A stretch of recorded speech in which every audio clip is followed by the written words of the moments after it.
পৃথিবীতে কেউই আপনাকে ভালোবাসে না। আমরা যতই বলি না কেন, "আমি তোমাকে সবথেকে বেশি ভালোবাসি।"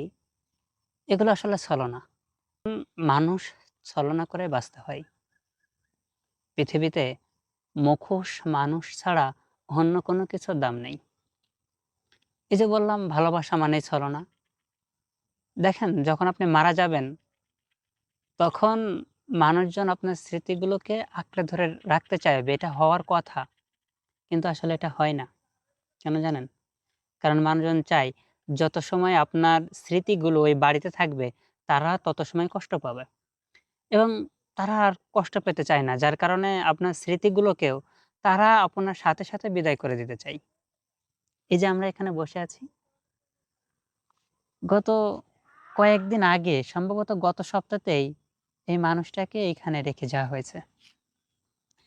ওই স স ওইখান থেকে তাকে পুড়িয়ে এখানে তো এই যে মানুষটা মারা গেছে, তাকে এনে এখানে রেখে গেছে। তো দেখেন ওই যে হাতের লাঠিটা, হ্যাঁ? সে হয়তো খুব বৃদ্ধ মানুষ ছিল। বৃদ্ধ মানুষের হাতের লাঠিটাও এখানেই রেখে গেছে। যে বিষয়টা এমন যে, "বাবা তোমাকে রেখে যাচ্ছি, সাথে তোমার স্মৃতিগুলোকেও বাড়ির থেকে বের করে দিচ্ছি। যাতে করে আমাদের আর কষ্ট পেতে মন না চাই।" দেখেন এই যদি হয় পৃথিবীর নিয়ম, দুনিয়ার নিয়ম, তাহলে ভালোবাসার মূল্যটা আসলে কোথায়? যদি তারা আপনাকে ভালোবাসতো, আপনি নাই, তারা চাইতো আপনার স্মৃতিগুলোকে আঁকড়ে ধরে রাখতে।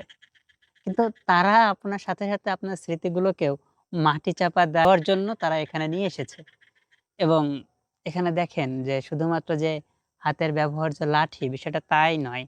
সাধারণত এই ধর্মের মানুষজন যখন মারা যায়, তখন তাদের ব্যবহার্য জিনিসপত্রগুলোকেও অনেক সময় ফেলে দেওয়া হয়। তাদের কাপড়-চোপড়গুলো এবং অনেক আগে আ যখন কুসংস্কারাচ্ছন্ন ছিল, তখন তার ব্যবহার্য সোনা-দানা সব জিনিসই ফেলে দেওয়া হতো। এখানে এই যে মারা গেছে, তাকে এনে মাটি দিয়ে গেছে। মাথার কাছে একটা কলস রেখে গেছে। এই তো জীবন ক্ষণস্থায়ী। আর এতটুকু জীবনের জন্য আমরা আসলে পৃথিবীতে কত কি করি, কত মানুষের সাথে ঝগড়া করি। একজন আরেকজনের জীবন পর্যন্ত নিয়ে নিই। কি লাভ বলেন? ২ দিনের দুনিয়ায় এসে মানুষের সাথে ঝগড়া, ঝঞ্ঝাট, মারামারি না করে মিলেমিশে থাকি না। এখানে আসার পরে মনটা কেমন জানি হয়ে গেল যে, এই তো আমিও তো এরকম। হয়তো আমাকে এইভাবে মাটি দেওয়া হবে না, আমাকে দাফন করা হবে ইসলামী বিধি মোতাবেক। কিন্তু আমাকেও তো সেই মাটির তলেই চলে যেতে হবে। আমার জীবনটাও তো একদিন ওই সৃষ্টিকর্তার কাছে চলে যাবে।